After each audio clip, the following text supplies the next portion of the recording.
जयराम और रितिका पिछले 3 साल से एक दूसरे के प्रेम में थे। दोनों के बीच प्रेम इतना बढ़ चुका था कि दोनों ने मन ही मन एक दूसरे को अपना जीवन साथी मान लिया था। एक बार जयराम को काम के सिलसिले में बाहर जाना हुआ। जयराम काम में इतना व्यस्त हो गया कि रितिका से वह ज्यादा बात भी नहीं कर पाता था। एक दिन रात को रितिका का कॉल आया। जयराम अभी काम खत्म करके बैठा था। जयराम ने कॉल उठाया और कहा, रितिका कैसी हो तुम?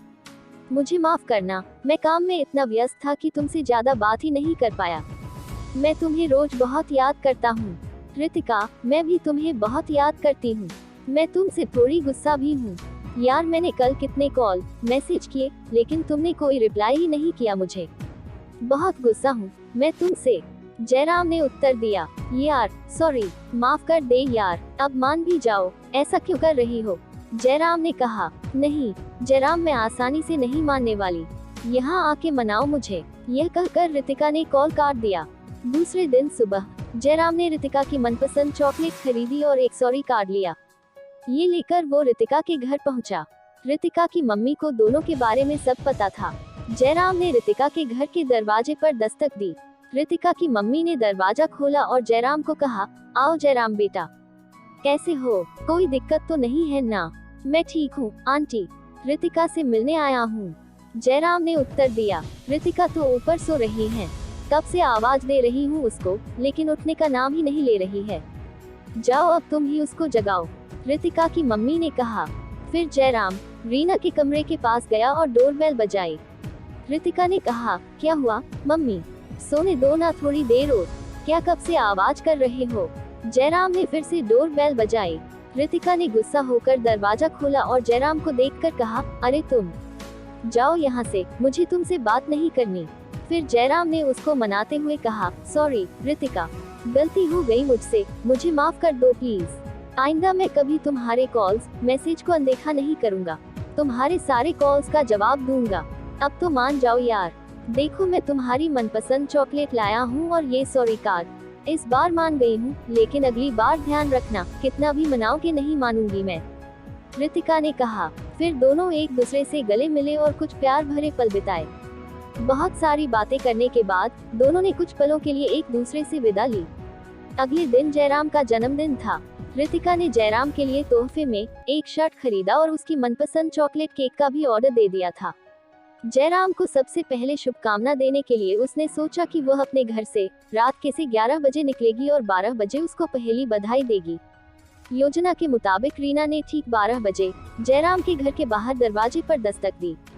आवाज सुनकर घर के नौकर ने दरवाजा खोला। दरवाजा खुलते हैं रितिका ने पूछा, नमस्ते अंकल।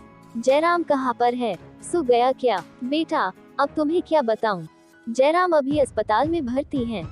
वो आज रात को ठीक 10 बजे माँ के लिए दवाई लेने जा रहे थे, तभी एक ट्रक सामने से आ रही थी। उसकी टक्कर मारने से कार पलट गई और ट्रक भी नीचे खड्डे में गिर गई।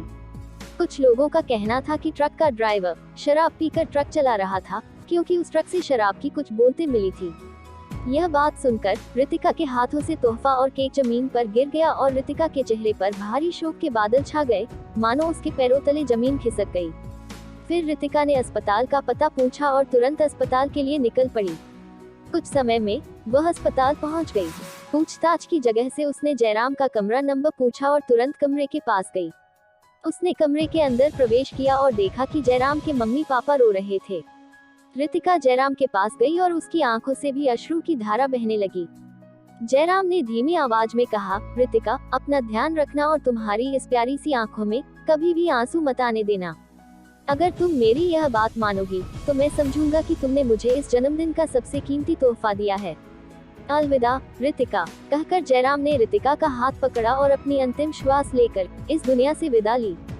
दोस्तों, हम जिसे प्रेम करते हैं वो हमेशा हमें खुश देखना चाहते हैं। कुछ लोग मैंने देखे हैं जो प्यार में सफलता न मिलने पर या सफलता मिलने के बाद अपने साथी को अगर किसी वजह से वह खो देते हैं तो खुद को संभाल नहीं पाते और खुदकुशी करके खुद ही अपने जीवन को समाप्त कर देते हैं।